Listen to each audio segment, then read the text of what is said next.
Oh, Pechacucha,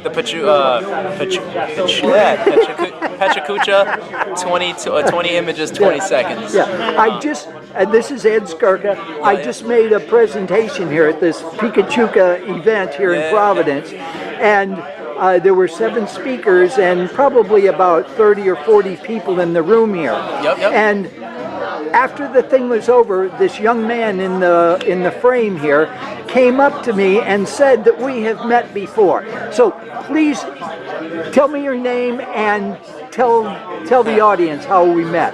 So my name's Amed Torres, and one thing that I'll always remember that Ed told me was my confidence is high.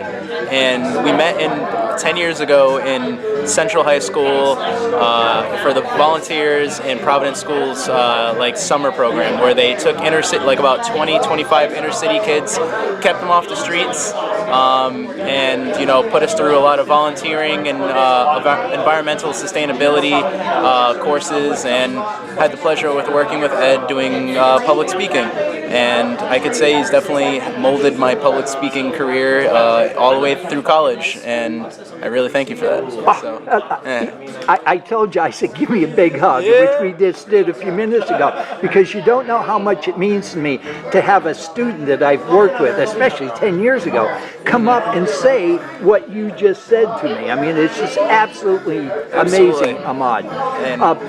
There's a guy who is a graduate of Stanford University. He's of Indian ancestry, and his father found out about me.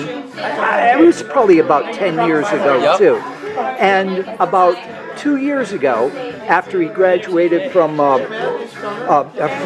Stanford, he got in touch with me, sent me an email, and said pretty much the same thing you did, and how important it's been to him to have, just awoken the awareness of how important these skills are.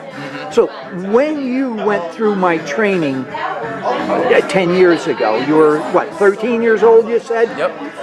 What was your opinion of public speaking then? I mean, I was really self-conscious of my own voice and talking in front of people, and I was really nervous, and I remember still to this day sweating through my palms, and you wouldn't let me leave until I could stick out my chest high and say, my confidence is high, my name's Amed Torres, how are you? And you made me do it 1,000 times until you felt that I was confident enough to take on the world, and I am today. All right. In my presentation tonight, you heard me say that you got to practice these skills until they become muscle memory. Absolutely. Just doing them over and over again, like Michael Jordan doing that slam dunk. Just imagine how important that is. So tell me what you did after you graduated from that. You were in what, 7th grade at the time? Yeah, 8th I was grade? going into 8th grade. Okay. Going into freshman year of high school, and I never had a problem after that going into public speaking and doing presentations. If anything, I wanted to do them. I loved educating. This is music to my ears. I wanted to educate people and embrace my my personality and know that I love talking, and that's what I do well at. And at that point, I kept practicing and kept going and going and going, and 4 years of high school, 4 years of college, and I can proudly say I haven't had a bad presentation yet. Wow, that's wonderful.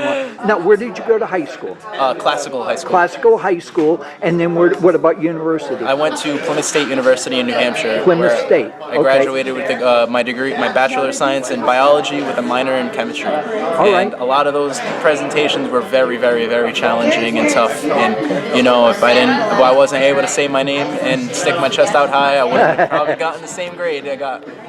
Now, are you working now? I was working at Sherwin-Williams, and right now I'm pursuing a career in research. Biology research. Okay, all right. Well, my next question then leading up to that was, what presentations have you made? What's the biggest presentation you've ever done in your life? I would say it would be my senior research project, where I had to present in front of the entire biological science board people all with their PhDs and my entire class of 300. So I had to give a presentation on hair growth and why it's important, or like why I couldn't grow a full beard, and that was my thesis. And I had to go in depth about the molecular biology of it, and that was a good 25-minute presentation I had to do. Wow. It was like 55 slides of just straight like facts. It was tough. It was tough.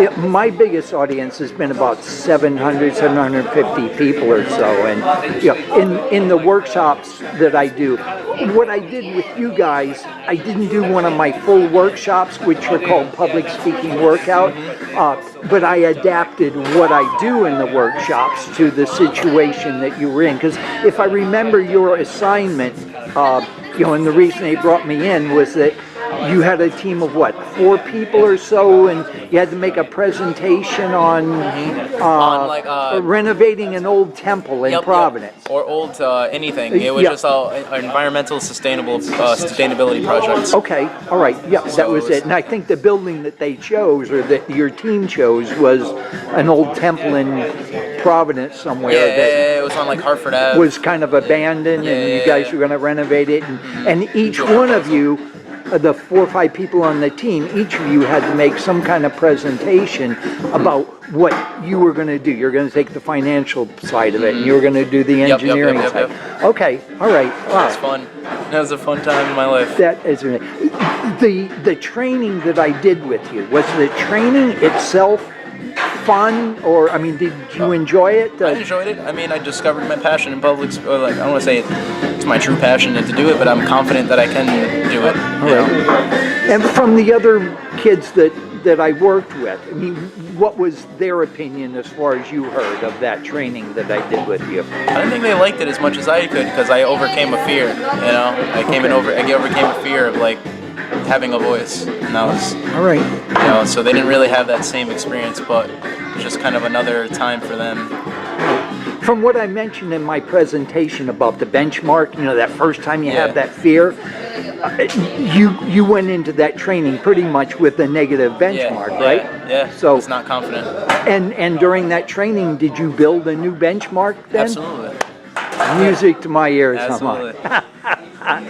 This has been a real thrill for me. What I'll do, I'll send you a copy of this. Okay. Okay? And then I'll call you and we'll get together for workshop. I'm putting one together in the near future. Oh, sweet. That would be awesome. Listen, let's show us shaking hands here at least here.